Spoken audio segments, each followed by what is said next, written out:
Now, the Prime Minister, Rishi Sunak, has said nothing is off the table after Volodymyr Zelensky urged the UK to supply Ukraine with fighter jets. Ukraine's president, who is visiting the UK for the first time since Russia's invasion, expressed gratitude for the equipment received so far, and he thanked Britain on behalf of Ukrainians. I have come here and stand before you on behalf of the brave, on behalf of our warriors who are now in the trenches under enemy artillery fire, on behalf of our air gunners and every defender of the sky who protects Ukraine against enemy aircrafts and missiles, on behalf of our tank men who fight to restore our Ukrainian borders, on behalf of our conscripts who are being trained now, including here in Britain. Thank you, Britain. Well, the UK will now start training Ukrainian forces to fly NATO standard jets. Gwythian Prins is an emeritus professor at London Research of Economics and also former advisor to NATO and the Ministry of Defence. Gwythian, good morning. Oh, good morning from balmy Oslo, where it's a mere -7. Oh, sounds lovely. Sounds very nice indeed. Tell me, what is your assessment of this meeting yesterday? I mean, what was President Zelensky trying to achieve, and was he successful? Oh, my goodness. We have got so used in our country to a disappointing level of politics, pedestrian people slagging each other off, and to hear a real master standing in Westminster Hall and delivering a speech of truly Churchillian proportion with the entire British political class at his feet and rising and applauding as one, a sudden outbreak of unity, and doing it with such humour. Of course, it was a virtuoso performance. You heard a little bit of it. He started off by thanking Britain, and particularly, by the way, by thanking our former Prime Minister, Boris Johnson. He did not come to bury Boris Johnson. He came to praise him because, of course, as I point out in the recent report I've just published on the first year of Putin's war for the Centre for Brexit Studies, Britain was the indispensable country in the world. And we should be fully aware of that. Listeners should understand that without Ben Wallace and Boris Johnson and this country, the Ukrainians would have fallen to the Russians on day 6 almost a year ago, and they didn't, and it's because of us. And that is why he came to us and to the British Parliament and to meet our monarch before he went to anybody else on the continent. And it made Mr. Macron and Mr. Scholz extremely irritated. But it shows that Britain is back. I mean, this is what Brexit was about. It's about giving Britain back the sovereignty to act in the way that we did.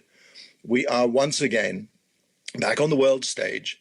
And I do wish that those who hanker after going back into the European Union would basically shut up and let us get on with doing what we do best, which is to protect freedom. And with all that we've done then, is there more pressure to deliver more? I mean, Rishi Sunak said nothing is off the table. What could that mean?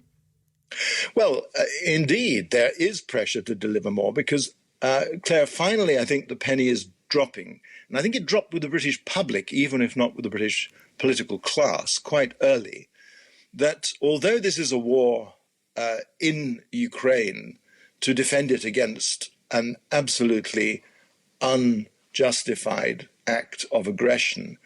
Actually, this war is our war. That was the message which Johnson understood at the very beginning. That's why he bulldozed the British civil service, the Remainer civil service, which was trying to prevent the supply of the famous N-Law anti-tank weapons that made such a difference in the first 2 or 3 weeks of the war in February of 2022. And that is why we've offered this small number of Challenger 2 tanks. I see principally not as a military contribution, because 14, a small regiment, is not significant, really, but it's a sort of jemmy to break open the door to larger numbers of Leopard 2 tanks, which the reluctant Germans, whose behavior during last year has been frankly disgraceful, and are always late to the party, to get them now to supply the larger numbers of these. You ask whether there are now going to be aircraft. Yes, there are. That's what this speech was about. The speech was about two things. It was absolutely rhetorically brilliant. Firstly, to thank the Speaker of the House of Commons for delicious English tea, and then to thank the entire political class standing in front of him preemptively for the delivery of yet to be delivered aircraft, because it's quite clear that, and people listening to this, I'm being very enthusiastic, but people should be aware that this is a dark moment. Last year, everybody thought the Ukrainians couldn't last for 10 minutes. Then everybody got into the mood of thinking, oh, look, the Ukrainians are winning. Yeah. They're pushing the Russians back. The Russians are done. We are about to see epic battles in Europe, I fear, coming. That's why Mr. Zelensky is making this trip, because the Russians are about to launch, I suspect, major attacks, and there will be huge bloodshed. And the way to reduce that bloodshed, history teaches us this lesson, it's all in the report that I just published, is to double down.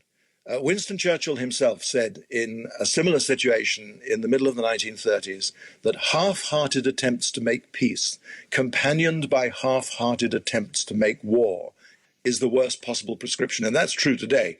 So, yes, they do need aircraft.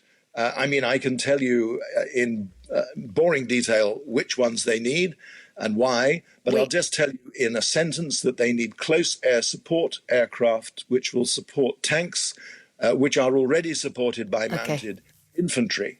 And the aircraft that they need are actually not British. They're going to be trained, these pilots, to NATO standard.